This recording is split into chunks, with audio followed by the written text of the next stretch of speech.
And, well, we'll get as much of Margaret's question in as possible. All right, Margaret, what's on? It's Margit. Margit. Which I don't know if it makes any difference or not. I'm not wearing my glasses. So well, all right, so I'm not hearing your whatever. My question was, and I believe I heard your guest say, the people, and I assume they are in people form, though I'm not sure of that, came here and were looking for gold. Now, there's our music. Yeah, I hear that. All right. I would like to continue that. I want you to stay right on there if you don't mind sitting. I would love to. Because that's what he said. And we'll let him elaborate on that just a little bit more. It's Open Mind tonight. I'm Bill Jenkins, and delighted to have in studio with me Mr. Zecharia Sitchin, the author of The Wars of Gods and Men. And that's what we're talking about tonight. Get your questions ready. We have 2 more hours, so come on in. 2 of Open Mind tonight. I'm Bill Jenkins, and with me in studio, Zecharia Sitchin. And we're talking about Book 3 of his Earth Chronicles called The Wars of Gods and Men. And as you've been listening, we're not talking about science fiction. Or if we are, we're talking about some elaborate science fiction that was written over 6,000 years ago, in which they talked of nuclear holocaust and flying ships and spaceports and things that I defy you to say that those people could have thought of on their own. Most likely they were historians. And we had Margaret on the line who wanted to know about the matter of gold entering into this scenario. Margaret, let's continue. Yes, because to me gold is sort of so earthbound, I wondered why they would indeed want it. Well, you weren't listening, Margaret. Well, I guess I wasn't. Okay. So explain it to me simply. I'm a very simple person. Okay, in simple terms, they did not come here for gold, for jewelry, or for any other such purpose, frivolous purpose. Yes. They came here because they needed the gold for their survival on their own planet. In what way? What would they need the gold for? Well, okay. I mean, I'm just asking. No, it's okay, because obviously others heard me and you didn't, but their planet has a vast elliptical orbit, goes very far out in space, and once in 3,600 years comes into the vicinity of Earth.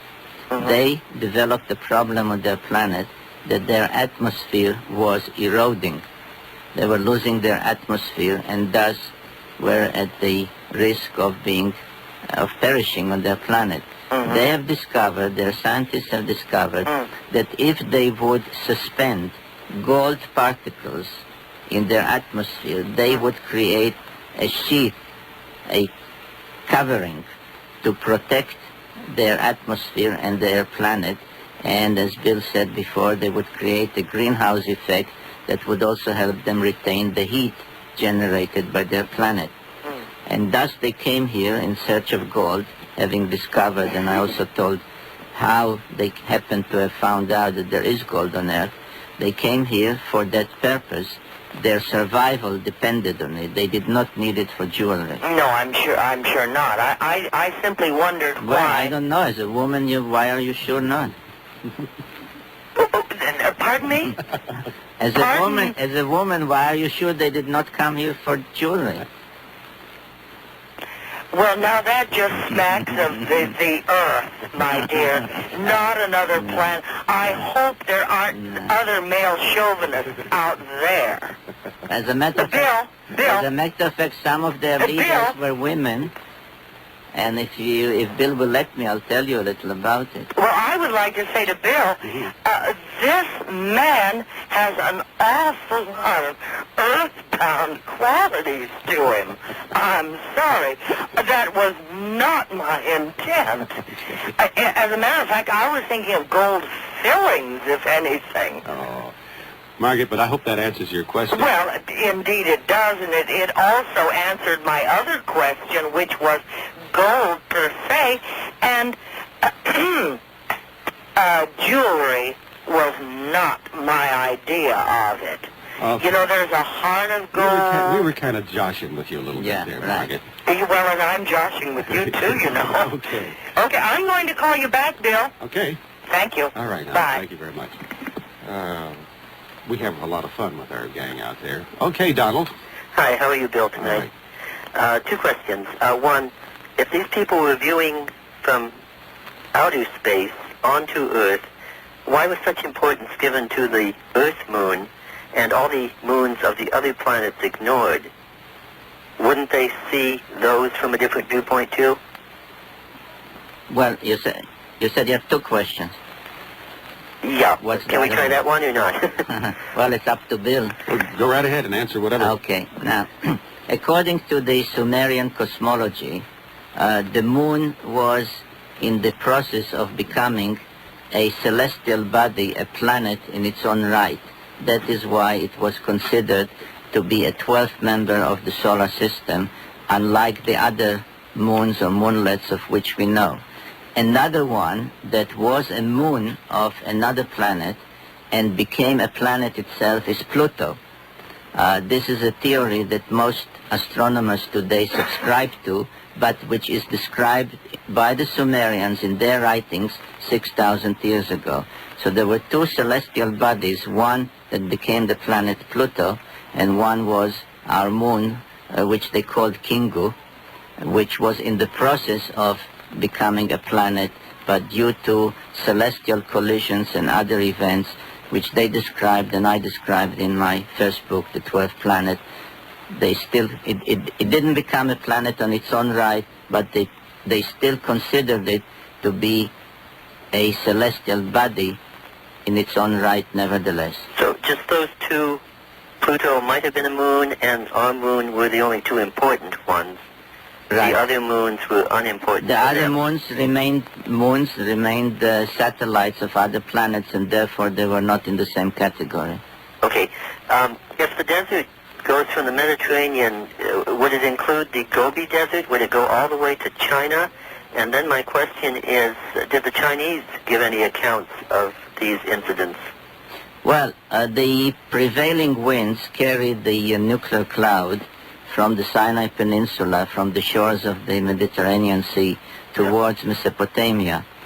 Beyond Mesopotamia, there are the mountains, the Zagros Mountains, which would protect the area leading into what is today Iran, or formerly known as Persia, India, and so on. But there's So desert. how far the cloud went on, I do not know, because I'm relying on the Sumerian writings, and since their civilization perished as a result of that cloud, they were not allowed to write and tell us more. Now, the Chinese civilization came much later, because we are talking about people, the Sumerians, who started to write and build high-rise buildings, 7-story buildings, and have law codes and courts and even juries, by the way. 6,000 years ago, and the Chinese civilization, as far as we know, is much younger. So I cannot really answer you whether or not this nuclear cloud was carried as far as China. Does that help you, Donald? Okay, fine. Thank All you. right. For those who may have just tuned in, you missed the first hour in which we talked about the fact that in the year 2024 BC, that there was quite a nuclear war in what would now be centered in what is now the Sinai Peninsula. Right. And created a great deal of damage. And this information and the descriptions of the nuclear war and the blast and the radioactive cloud is all caught up in the ancient Sumerian text, of which Zecharia Sitchin, who's our guest tonight, has written a book called The Wars of Gods and Men. And if you just joined us, settle in, because we're going to pull your string just a little bit tonight. And we invite you to call in and talk to Zecharia if you want to. Let me give you a couple of the numbers. In Los Angeles, 520-TALK. San Fernando Valley, your number 990. San Gabriel Valley, your 448. And I'll be right back with Zecharia in just a moment. We're talking about his new book, The Wars of Gods and Men. By the way, Zecharia, you're going to be appearing tomorrow. Yeah. Yeah. Do you want to tell us where and all about that? I'll be lecturing and having discussions with Elizabeth Clare Prophet at the Summit University tomorrow at 3 o'clock. The address is 26